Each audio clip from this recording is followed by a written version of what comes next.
Welcome back. It's still our world. The writing world is a revered world. Writers are appreciated, and on a daily basis, we get to read write-ups, from people who have put their posts on social media platforms. And right here, we have a writer who is doing wondrously well, and she goes by the name of Favour Tugbobo. Favour, did I pronounce that name well? Yes. Oh, so good to have you here on our world. Thank you. Thank you for taking time out. Okay, please, we'd like to know more about Favour. We know you are an author of books. You tell us how many books. We have a few of them here. We'd like to know how many books. Well, tell us about yourself. Who is Favour Tugbobo? Favour Tugbobo is a graduate of Landmark University. Okay. The second among 3 children in the family. I'm from Ogun State, Nigeria. Really? So far, I've authored 5 books. Sorry, come again. You're from where? Ogun State. Okay, all right. I'm surprised. Okay. Okay, you've authored 5 books. Now, that's a lot. We have lots of great people who haven't written 5 books. How are you able to do that? It has God's inspiration. Wow. Okay. Now, how did you come about writing? We'd like to know. It's what I love doing. It's what I do with ease. It's my passion. And I find it easier to communicate myself better with writing. Through writing? Through writing. All right. When did this all start? When did the writing start? When did you discover you had a passion for writing? At the age of 13. 13? So many years ago? Yes. All right. But I took it more seriously at the age of 17. Okay. And can we have a list of the books? We have a couple of them here. Yes. We have Your Heart, right? Yes.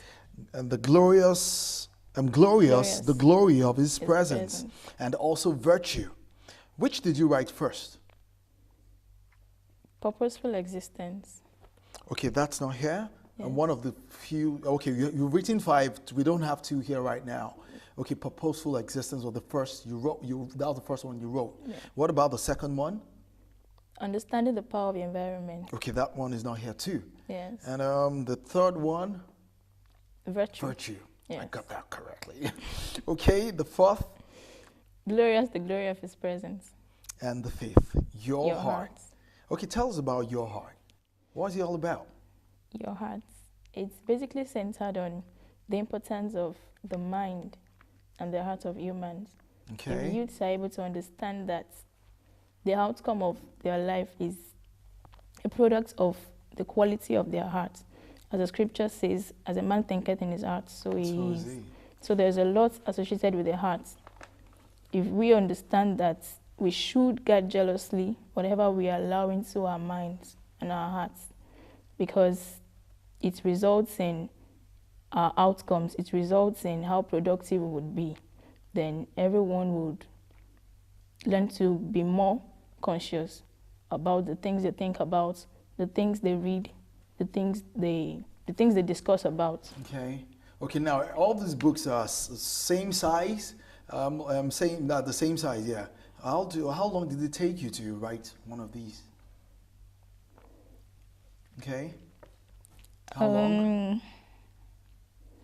The duration for each book varies based on the level of inspiration per time. But sometimes it takes me a week to write a book. Sometimes... To write a book, a week? Yes. Oops, it depends on how often the inspiration flows and also how ready I am to sit down and write. Sometimes I do not have the time. Sometimes I could write a book in 2 days. 2 days? Yes. Wow. That's interesting. I love the way it looks. It looks really nice, real crisp, well done. Okay. Now, what's the plan with your writing? How far have you gone with it? What's your reach? How many people would you say have gotten a copy of these books? I would say almost 2,000 persons so far. I've gotten copies of my books. Okay. And my intention with the books is to impact youths and teenagers in the area of personal development and discovery of purpose. Wow, awesome. Okay. Now let's know the challenges you faced as a writer. What's the challenge? What do writers? What are the challenges writers face? The challenges I've faced thus far has been combining writing with other things I do. I recently graduated from the university and I had to combine that with my undergraduate studies. Okay. I also had to combine it with other responsibilities I had in the school. I was a member of the Students' Council in my alma mater, and I also am a student of ICANN and ACCA. At the moment? Yes, at the moment. So I had to prepare for exams. So combining all of those things together had been a basic challenge. Now you have over 2,000 books of yours in the hands of different people. Yes. That's money.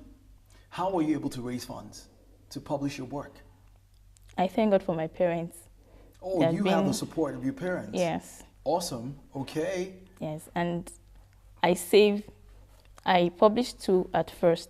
So in the publishing of the other 3, it wasn't an issue. I was able to raise funds from my savings, from the income I got from the first 2. Oh, okay. Wow. Really? Okay. So how many books do we have in view? Are you writing at the moment? Yes. Like how many books? It sounds like you write. You start a book. The inspiration is not coming anymore. You pick up another one and you start. Okay. No, not really. But currently, I'm working on 2 other books. You're working on 2 other books. Yes, and I'm also working towards expanding these ones. Okay, and sharing them and getting across to as many people as you can. Yes. Okay, what else do you do? I motivate people. I speak to young ones. I have mentees, basically in my alma mater. Okay. I have a group of mentees that I encourage on a daily basis. Okay. How they can make the most of their lives and not just focus on their undergraduate studies, but also how they can add value to their world. Wow, and this is our world. All right, thank you for that. It's so good to have you on the program. Thanks for being a part of our world. Beautiful work you got here. All right, thanks so much. Thank you. All right, yeah, we're going on another music break, and when we come back, the topic of discussion for today will begin, and definitely we're going to have a nice time. So don't go nowhere. We'll be right back.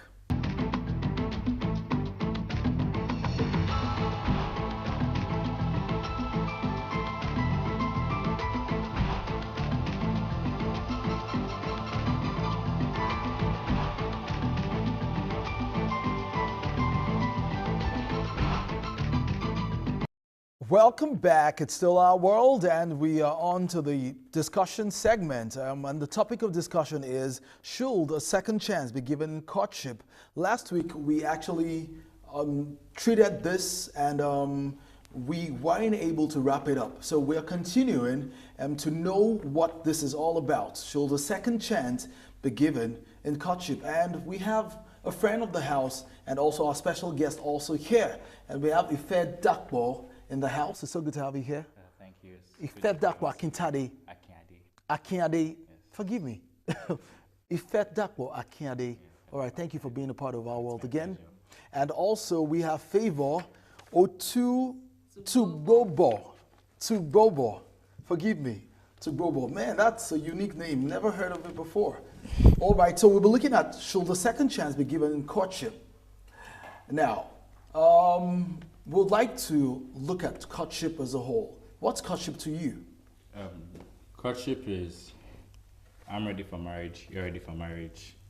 Baba mo, yamo, daddy knows, mommy knows. Break it down. What's Baba mo, yamo? Daddy knows, mommy knows. You know, it's something that we know where we are going. We have a plan, we have a vision. Okay, I'm set to live with you all the rest of my life. Come thick and thin, rain and sunshine. I'm ready to spend the rest of my life with you. So we have a goal. We are planning that we are together for the rest of life. We are planning that we are going to be together for the rest of our lives. Sir. Okay, for you, what's courtship? For me, courtship is the period between agreement for marriage and the marriage proper. Okay. In this period, we have the consent of the parents and the pastor, and definitely the 2 persons involved, and they prepare towards their marriage to be. Okay.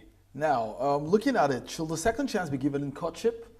Last week we dealt with infidelity in courtship, like the guy or the lady was caught cheating on the other person, and it was trashed. Like, no. Someone said it should, such a person should not be given a second chance. The other person said, why not? What about forgiveness? What's your view? We'd like to know your view. It's, to me, on my personal opinion, it depends on the circumstance of the cheating. Like, if I'm aware that, okay, you've told me you don't drink, you don't smoke, I know the type of life you live. And then now you're telling me, I'm sorry, I was under the influence of alcohol, I'm sorry, I'm under the influence of drugs. And I'm like, sorry, where's drugs coming from? Where's alcohol coming from? When did it start? Were you depressed, or what led you to taking such substances? I should know where you're coming from. And on that point, I'm not sure whether I truly know you, whether you are truly who you have told me you are. Because now I knew you are a balanced person of drugs, of alcohol, and now you are telling me you're under the influence of alcohol. Excuse me, from where? But now if it's, there are some things that happen mistakenly, not that it was planned, or like... Maybe like the guy was walking on the road and fell into a barrel of alcohol. No, I'm not talking of drinking now. I'm not talking of drinking now. Like, an old friend visits. Old flame? Yeah, old flame, and then discussion, sparks, and then something happens.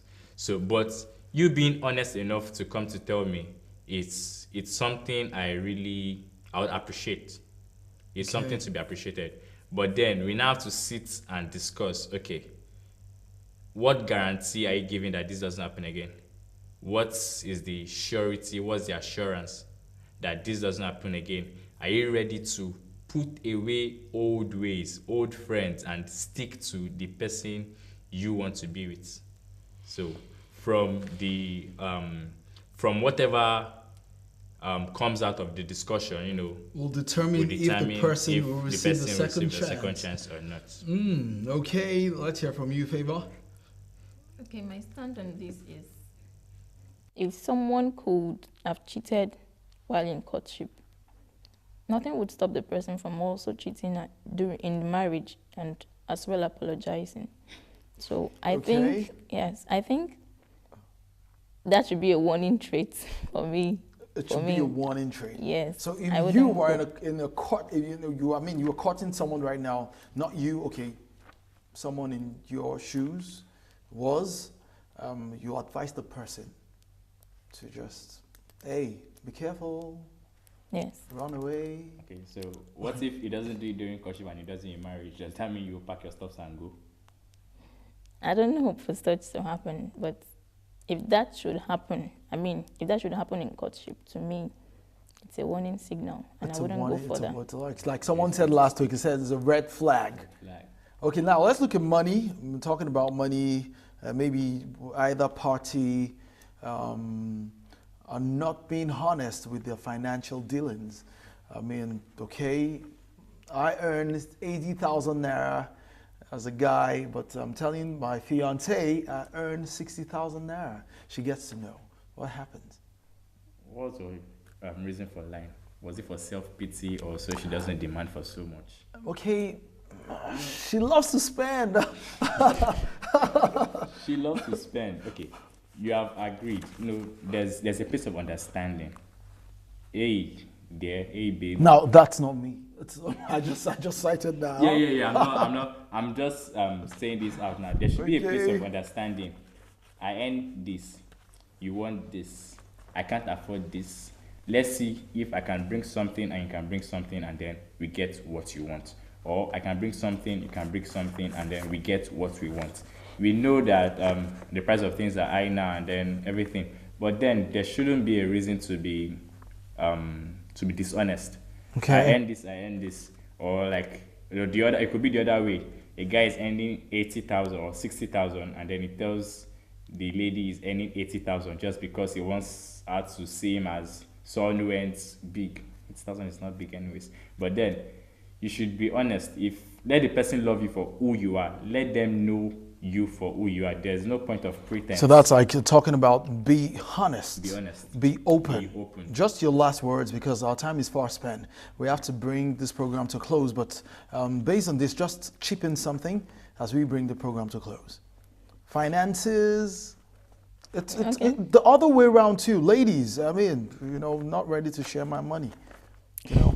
So quickly as we bring this program to close. Okay, I think one of the vital things a man should look out for in a woman he would choose as his wife is contentment. You should be able to make do with what you have. Now that's valuable. Okay. You should be satisfied with what you have. Okay. So the man does not necessarily have to lie just to maneuver things, because if being in that situation, I would not take it. I would see it as disintegrity, not having integrity. Okay. If you could lie to me in such situation, then I can't trust you on other more important things. Wow, I love that. I can't trust you, you know, on other important things. Now we have to bring the program to close. I want to say a big thank you, Favour, for being a part of this program, and also Ife, thanks once again. I never knew the time had flown so fast. All right, and a big thank you to you for watching Our World today. Please do know that, you know, we have lots and lots more programs, so you can stay tuned to Dove TV and enjoy every bit of what we have.